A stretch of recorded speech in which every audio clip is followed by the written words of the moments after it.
चरणजीत सिंह सापरा जी, एक और मैं आपको भाषण सुनाना चाहती हूँ अनीता राधाकृष्णन को, कि कुछ चीजें लोगों को याद रह जाती हैं, कुछ दब करके रह जाती हैं। मंत्री हैं तमिलनाडु के, डीएमके पार्टी को बिलोंग करते हैं, आपके साथी पार्टी है वो।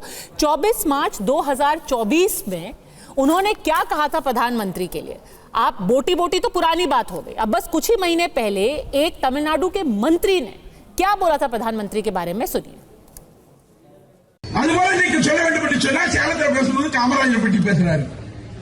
ஏதோ பெண்கள் காமராஜர் அவரை கட்டி அணைச்ச மாதிரி, அவரெல்லாம் சுருக்கிட்டு வந்த மாதிரி,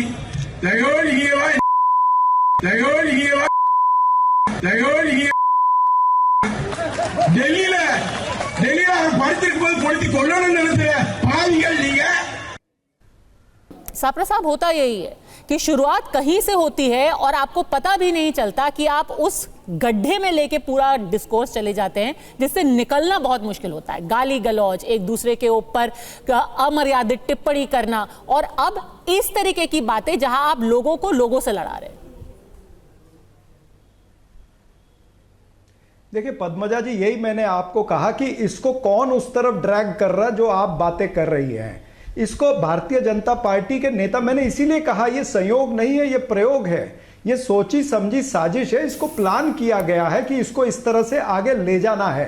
तभी तो एक एक करके नेता बोलते जा रहे हैं, इनके सहयोगी दल के नेता भी बोलते जा रहे हैं, और देश के शाह और तानाशाह दोनों मुख्य दर्शक बने हुए हैं।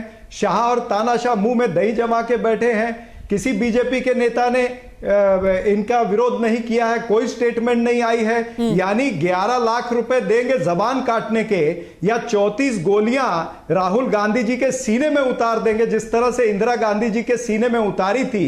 आप क्या कह रहे हैं? इंदिरा गांधी जी ने देश के लिए शहादत दी है, राजीव गांधी ने देश के लिए शहादत दी है। कम से कम इतना तो सोचना चाहिए कि ये वो पार्टी है, ये वो गांधी परिवार है जिसने दो व्यक्ति देश के लिए न्योछावर किए हैं। राजीव गांधी जी के चिथड़े उड़ा दिए गए, कितनी बुरी तरह से उनकी हत्या हुई है। ये भारतीय जनता पार्टी के नेता, उनके सहयोगी दलों के नेताओं के मन में जो संवेदनशीलता होनी चाहिए वो नहीं है। ठीक है रोहन गुप्ता, आप भले से ही राहुल गांधी के खिलाफ आंदोलन छेड़ दीजिए, पार्टी के नफरती चिंटुओं को चुप होना चाहिए। जो लोग धमकी दे रहे हैं उनकी निंदा तो कीजिए। कोई बड़ा नेता ये तो बोल दे कि ये कोई तरीका नहीं है लीडर ऑफ ऑपोजिशन के बारे में बात करने का। पद्मजा जी, मुझे एक चीज बताइए, अभी मेरे साथी ने कहा कि ये पूरा प्लान था, तो क्या कहा राहुल गांधी जी के मुंह से सिख धर्म का अपमान करवाना ये भी प्लान बीजेपी ने किया? क्या रिजर्वेशन हटा देंगे ये भी प्लान बीजेपी ने किया? क्या पन्नू इनके बयान का समर्थन करेगा ये भी प्लान बीजेपी ने कहा? ये कहना कि जो है देवता भगवान नहीं है वो भी प्लान बीजेपी ने किया? और ऐसी कितनी टिप्पणी, क्या बांग्लादेश में जो हिंदुओं के ऊपर हमला हुआ उसके ऊपर सवाल पूछने को रोकने का काम भी बीजेपी ने किया? अरे कौन सी मजाक की बात कर रहे हैं? अगर आप एक जिम्मेदार लीडर है तो आपको इस प्रकार की बयानबाजी से बचना चाहिए। रवनीत बिट्टू ने तो ये एक्सप्लेनेशन दिया कि मेरा जो कहने का मतलब था कि पन्नू जैसे आतंकवादी अगर राहुल गांधी जी के बयान का सहारा लेके देश के खिलाफ बोलते हैं तो वो गलत है। उन्होंने एक्सप्लेनेशन दिया। जब मोदी तेरी कबर खुदे की बोला था तब कौन सा एक्सप्लेनेशन कांग्रेस पार्टी ने दिया?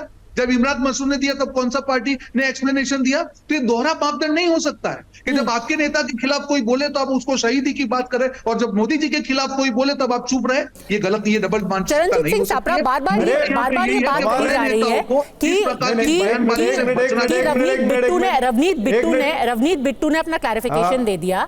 जहां तक गुरपटवंत सिंह पन्नू की बात है, जो उन्होंने राहुल गांधी की स्पीच पर बात कही है, उस पे आप आधिकारिक तौर पर कहेंगे कि ये बकवास है, हम इससे बिल्कुल इत्तेफाक नहीं रखते, और गुरपतवंत सिंह पन्नू ने जो बोला है उसमें बिल्कुल भी जरा सी भी कोई सच्चाई नहीं है? क्योंकि बार बार आपसे सवाल पूछा जा रहा है कि आप कॉन्ट्रडिक्ट क्यों नहीं कर रहे? गुरपतवंत सिंह पन्नू पे भी आता हूं, लेकिन पहले रोहन गुप्ता ने जो कहा कि शहीदी पर बार बार आ जाते हैं, नहीं एक मिनट, शहीदी पर बार बार आ जाते हैं। रोहन गुप्ता, तुमको शर्म आनी चाहिए। क्या कांग्रेस पार्टी के ये दो नेताओं ने, इंदिरा गांधी ने और राजीव गांधी ने शहादत नहीं दी है? शर्म करिए थोड़ा सा। क्या इन्होंने शहादत नहीं दी है? आप कहिए कि देश के लिए राजीव गांधी और इंदिरा गांधी ने शहादत नहीं दी है। आप कहिए पहले, इंदिरा गांधी और राजीव गांधी ने देश के लिए शहादत नहीं दी है। बोलिए ना पहले, आप में हिम्मत है, बोल के दिखाइए। कहिए कि शहादत नहीं दी है। डूब मरना चाहिए आपको। कल तक आप क्या कर रहे थे और आज वहां पर बैठ करके ऐसी बातें करते हैं, सवाल करते हैं। जो आतंकवादी पन्नू ने बोला उसको आप सिरे से छोड़िए, पहले ये बोलिए। खारिज कीजिए। नहीं, मैं पन्नू के ऊपर भी आ रहा हूं। सुनिए, पहले रोहन गुप्ता को ये माफी मांगनी चाहिए कि उनका वो वक्तव्य गलत था। इंदिरा गांधी और राजीव गांधी की शहादत का अपमान इन्होंने किया है। अपमान आपने किया है, आपने अपमान किया है। आपने राजीव गांधी, इंदिरा गांधी की शहादत का अपमान किया, देश का अपमान किया है। भारतीय जनता पार्टी के नेताओं ने कभी उंगली भी नहीं उठाई और शहीदों में सर्टिफिकेट की जरूरत नहीं है, और ना कोई भी हमारे पूर्व प्रधानमंत्री का अपमान कर सकता है।